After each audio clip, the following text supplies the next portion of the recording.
Eu queria pegar esse comentário da Yara, quando ela fala assim: ó, os americanos não estão nem aí para nada.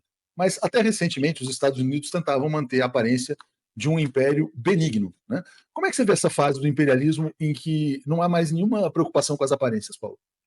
Importante a sua observação. De fato, o véu caiu. Os americanos, já o governo Biden, explicitaram o imperialismo americano de maneira mais clara. E o Trump tem uma grande vantagem para nós, na minha opinião. Ele não acredita na hipocrisia. E ele afirma o poder do império sem disfarce.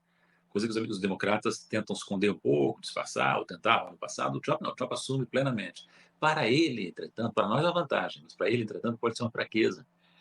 Porque se ele explicita muito as suas intenções imperiais, ele aumenta as resistências. Ele leva os outros parceiros, os alvos, melhor dizendo, a se organizarem para resistir. O Panamá deve estar se organizando para isso, né? Imagino, com o poder que tem, que não é muito, mas deve estar se Panamá, organizando. Canadá, México, Alemanha, França, né? Todo mundo, na verdade. Ele está tirando para tudo quanto é lado, e com uma franqueza que é ao mesmo tempo uma fraqueza, sabe? Eu me lembro, quando eu vejo o Trump assim, abandonando qualquer hipocrisia anglo-saxã, anglo-americana, eu me lembro da Alemanha, Léo. A Alemanha da Primeira Guerra e da Segunda. Os alemães sempre tiveram horror à hipocrisia anglo-saxã. Eram muito mais francos, muito mais abertos. E isso O Trump é de família alemã, talvez isso explique também, né? eu nem sabia, talvez explique, porque a É, a Alemanha origem da família dele é da Alemanha. se vulnerabilizou a Alemanha no confronto com a Inglaterra, porque explicitou demais o seu caráter imperial, enquanto os ingleses mantinham uma hipocrisia que era para eles uma segunda natureza, sabe? De tão arraigada. Os americanos, de certa maneira, importaram essa hipocrisia inglesa, tem muitas afinidades, como se sabe, com a Inglaterra, mas agora estão julgados pela janela e bom, né? Bom para que tem muito brasileiro iludido achando que os americanos são isso, os americanos são aquilo. Na verdade, os americanos são uma nação imperial, ainda a nação imperial mais forte do mundo por causa do seu poder militar. Exatamente. Obrigado aqui ao Carlos Chinoco dizendo, ó, análise com excepcional qualidade. Obrigado, 247. Paulo, você acha que o presidente Lula e o Brasil serão alvos do Império de uma maneira mais ostensiva? Difícil saber, porque o Trump terá muitas atividades, né?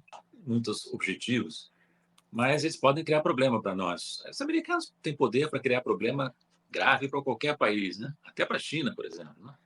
Os chineses, se pudessem, teriam, olha, te digo isso conhecendo os chineses, de anos e anos de interação com eles. Né?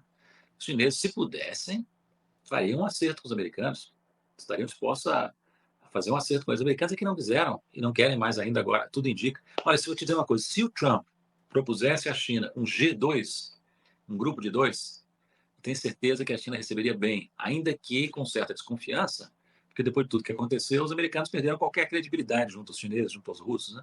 Mas quando eu morava em Washington, tinha relações próximas com a China, nos BRICS, dentro do FMI, eu sentia claramente que a China, se pudesse, se desgarrava dos BRICS e fazia uma aliança estratégica pesada com outro país grande no É, mundo. vamos dividir o mundo, né? Vamos dividir o mundo.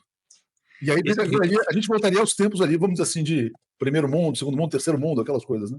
Como no É, passado. o risco para nós, Léo, seria uma divisão do mundo, ou de grande parte do mundo, em zonas de influência, reconhecidas pelas três maiores potências militares, reconhecidas pelos Estados Unidos, pela Rússia e pela China. Digamos, vou desenhar aqui um cenário de terror. Os americanos concordam com a Rússia em encerrar a guerra e a absorção de 20, 25% da Ucrânia pela Rússia. Os americanos concordam em dar carta branca à China, não digo em Taiwan, mas em, digamos, na sua região, e arrefecer a pressão tecnológica e econômica. E os americanos ganham dos russos, dos chineses, carta branca aqui, na América, no hemisfério ocidental. O que seria isso? Carta branca para derrubar Cuba, carta branca para abalar o México, para abalar a Nicarágua, para abalar o Panamá, para abalar a Venezuela, entende? Para, eventualmente, com a tolerância russa e chinesa, atacar ou tentar absorver a Groenlândia, entende? Então, esse é o cenário de terror, que menos interessaria a nós. Né? Nós precisamos, aliás, que as divergências entre as três grandes potências militares continuem.